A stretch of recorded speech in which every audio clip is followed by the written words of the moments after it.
Man, what is going on YouTube? In today's video, I decided to put a UFC card together with the best fighters versus the Hood taking on the best fighters from the favelas.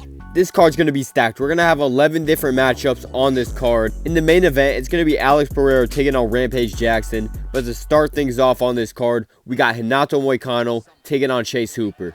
If you know, you know. But anyways, first fight, Hinato Moicano getting rocked off the bat. On paper, he should be better with the striking.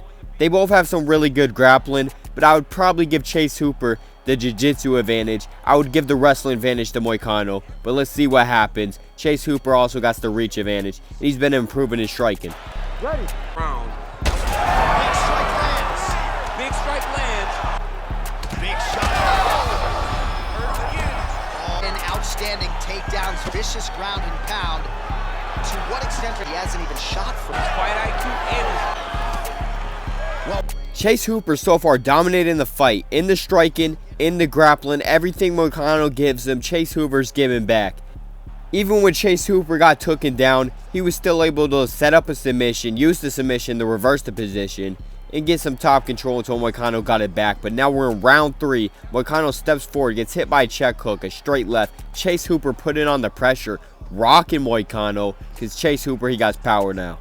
And Moicano's trying to avoid it, so he clinches out with Hooper, but Hooper sleeps him out cold, putting the Hood up 1-0. Next matchup in the welterweight division, we got Gilbert Burns taking on Jeff Neal, and Gilbert Burns wastes no time shooting the overhand, shoots a takedown that gets stuffed, and Jeff Neal's going to give him a 3-piece, up to the head, down to the body, back up, and sits down Gilbert Burns bad. I thought he was about to get the finish, but wasn't able to get it. Gilbert Burns was able to reverse the position, get some top control, and then Jeff Neal got back up. In that deep connection with authority, the body.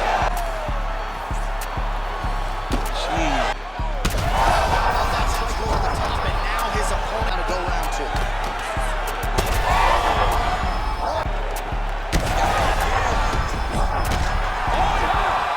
2. Burns, he's getting hurt, but he's going to give a lot more damage back.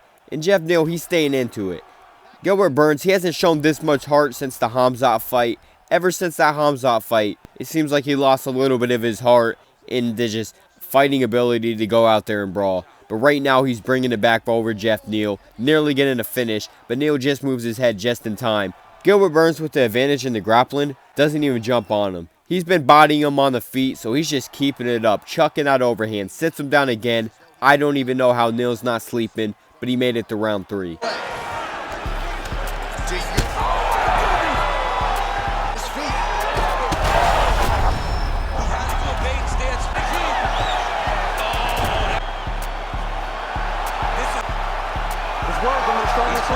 Tough moments. This man is landing brutal ground and pound. This thing is now tied up. In this next matchup, we got Demetrius Johnson taking on Alexandre Pantoa. Only the 3rd fight on the card. This is a stacked fight. We got the 2 best flyweights of all time taking on each other. Mighty Mouse was the first one to get a takedown, but Pantoa got it back, but Mighty Mouse was able to reverse that takedown, and Pantoa reverses him back, and this fight is just like you would expect, back and forth. Nice movement to avoid some of those strikes from the top. Body. So I've got round 2.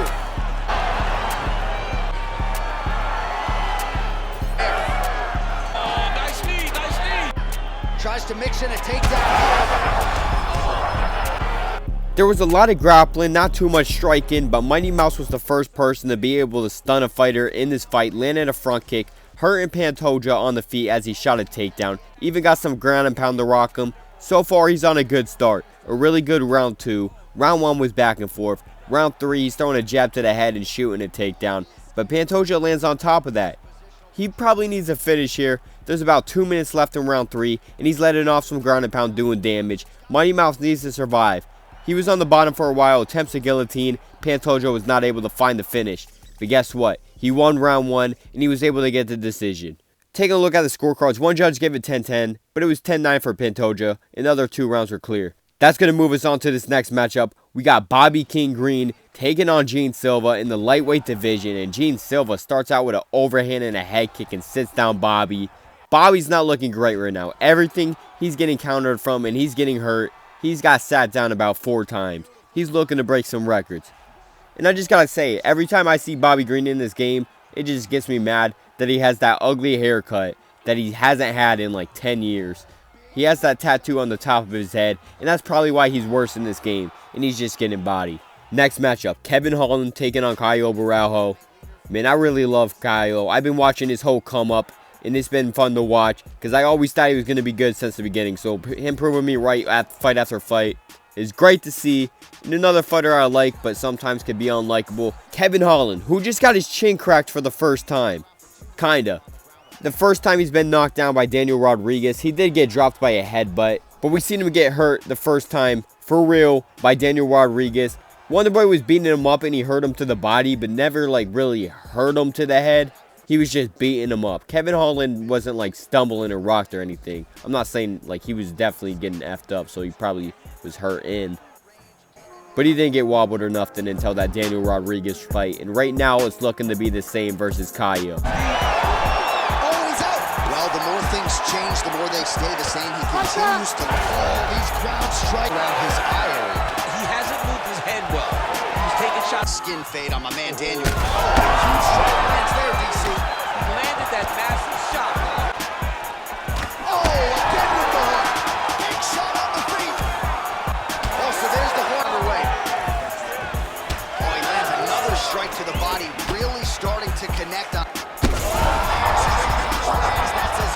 Holland's getting ragdolled right now, but he got some offense of his own, getting a knockdown, but it was just for him to get knocked down again. I don't know what's happening. He's getting beat up pretty bad. I thought this fight would be more even on the feet, and then Barjo having the advantage in the grappling. But Kevin Holland's not doing great. He's getting rocked, but he's looking to rally in that third round, rocking Caio. Has him going backwards. They're clinching up. Holland spamming hooks in the clinch. He got a knockdown. But Barjo, he hits him with his own hook, and he knocks down Holland. Holland throws a head kick. He knocks down Caio. He's going up to the head, down to the body. Caio throws a body kick. We went to decision. The score of this contest, 29-28. Declaring the winner by unanimous decision, Caio, the natural, Barjo. The Favelas is whooping up on the hood right now, but we got this next matchup. Carlos Prates taking on Joaquin Buckley. And also another thing, I would have put Daniel Rodriguez in this video, but he's not in the game. But we got this next matchup. Prates taking on Buckley, and Prates is doing a good job countering Buckley, and he's hurting him. Already got 2 knockdowns. Both guys are huge strike lands now. His opponent's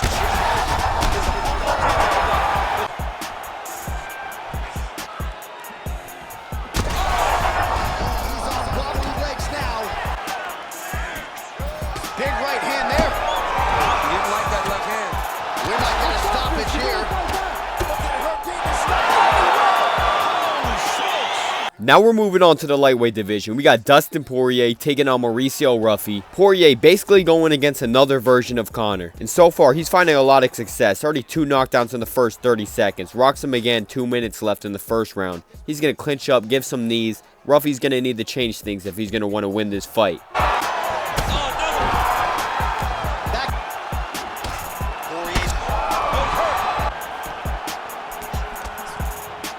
Porier strike attempt. Oh, what a connection. As confused as he was.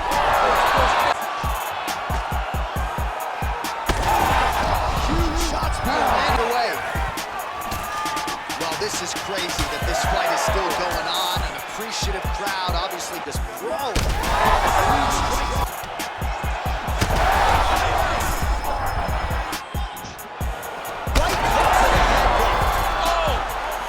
Both of these fighters, they are not worried about their chin. They're just going in there trying to get a finish, a fight of the night type of fight, just trading blows back and forth, both getting knocked down. Even Porier even going for the ghillie, not being able to get it, gets the top mount and lets off some ground and pound. Porier nearly gets the finish. I don't know how Ruffy's block stood up, but he's getting beat up right now. Porier was on his back. He got him down. Ruffy got back up, and he was able to get up to the feet and get this fight standing, but Porier sits him down. Big shots here. Shots count. Well, we may have the best cut men and women in the business with that cut. It continued in passing stroke. And you heard him again. To that extent. I feel like I'm closing the show. There, I'm not sure how many more of these his opponent can take. Great job.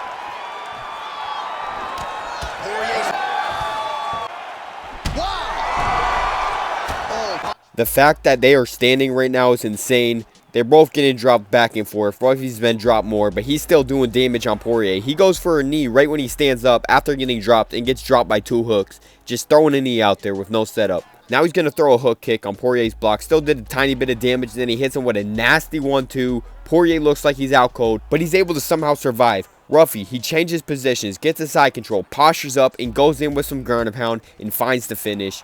Damage was being thrown back and forth, but Ruffy, he was able to take more of it. This next matchup, we got Charles LeBronx taking on Jaylen Turner.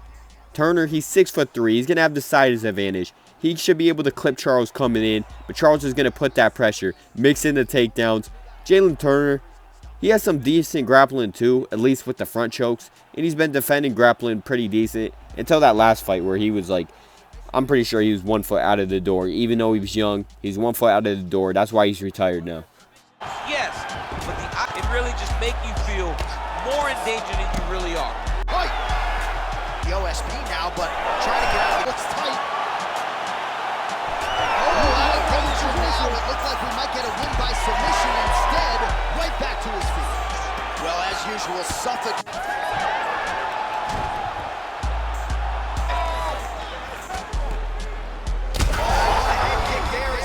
Nasty wheel kick from Oliveira has Jaylen Turner wobbling backwards. He's mixing in the clinch strikes. He's shooting takedowns. Turner, he's reversing them, working some elbows in the clinch. They both have some cuts open up. Charles Oliveira far out, shoots a single leg, brings his leg up, and he's able to get Jaylen Turner to the ground. Attempts a Darce choke, but Jaylen Turner is able to slip out. Beautiful submission defense by this guy. And now he reverses position. Wow. Tight. Drop his leg, try to finish his takedown. Get to the Darce here. In now. What he's got to do is start to feed. Opponent can't roll his back. Getting beat up and being smart enough to. He cannot take another. 5 minutes remain in the fight.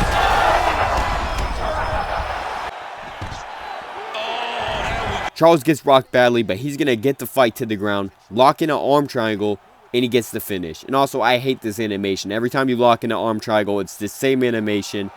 You rarely are going to tap someone out in that position. I don't like it. Just do it the normal arm triangle. Next matchup, Jose Aldo taking on Aljamain Sterling in the featherweight division. Just a perfect shot there, DC, and one shot landed perfect. His opponents seem to be stunned to a submission. So the crowd worked their way back to the feet. The fight.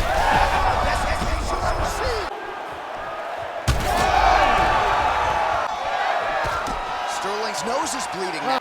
All right, round 2. Do you believe? First round, Sterling attempting to get the grappling in. He landed some damage, but Aldo just out-damaged him. And he's looking to do the same in the second round.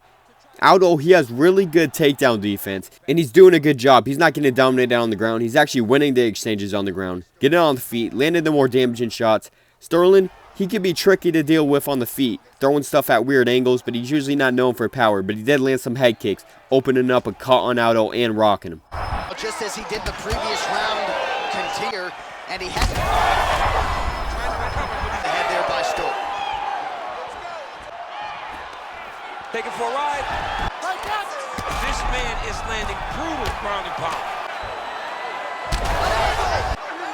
Oh, now he's in trouble. Oh, he's trying to buck the hips. Look.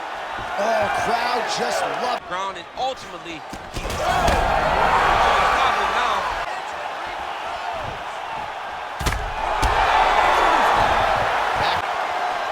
Aldo goes for another hurt. He's hurt bad.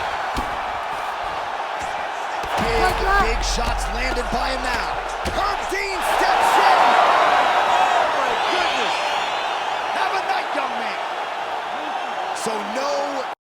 This next one's in the middleweight division. Kamaru Usman moving up to the middleweight division, taking on Anderson Silva, who lands a pretty good, solid switch kick to start out the fight. But Usman, he's going to put on that pressure, get Silva down to the ground. Silva's going to have the advantage in the striking, but Usman's going to look to dominate. That was nice. Oh, big. Nice. Big strike lands. Second round here by Silva. Oh, and so now he lands another combination. Oh, staying busy for. That's a seminal blow right there, DC. He's rocked. That was a. Oh, getting leaky now. The hard ground and pound. This is looking like a prime Usman right now, and it's looking like a Silva, which doesn't make sense because this is middleweight Usman and this is prime Silva, but it's not looking like it because Usman's doing a good job taking him to the ground and doing better than ever with the damage. Oh, that's a huge connection there. Ground and pound going now. You are there. You have to be winning the position of... Judges score the contest 30-26. Declaring the winner by unanimous decision, Kamaru, the Nigerian Nightmare, Usman. The Favelas, they already have this thing locked down, but we still got to get the main event. Rampage Jackson taking on Porier. Damage is going to be thrown. Rampage comes forward, he eats a knee, but then he lands an overhand into a head kick. He has Porier rocked. He gets him backwards. Porier does a good job of recovering, lands a fine knee and hurts Rampage, had him wobbling backwards. But Rampage comes forward and gets hit by a double uppercut, sat down again. Continuing to go to the head.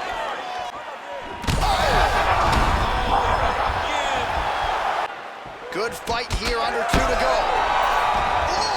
On the receiving end of those types of strikes. Push on the elbow. He's hurting bad here. Crazy damage being thrown in this fight. This fight's not looking to go past round 1. But let's see what happens. Rampage Jackson, he's basically Conor McGregor. He's Black Conor. But then he gets slept by a double jab.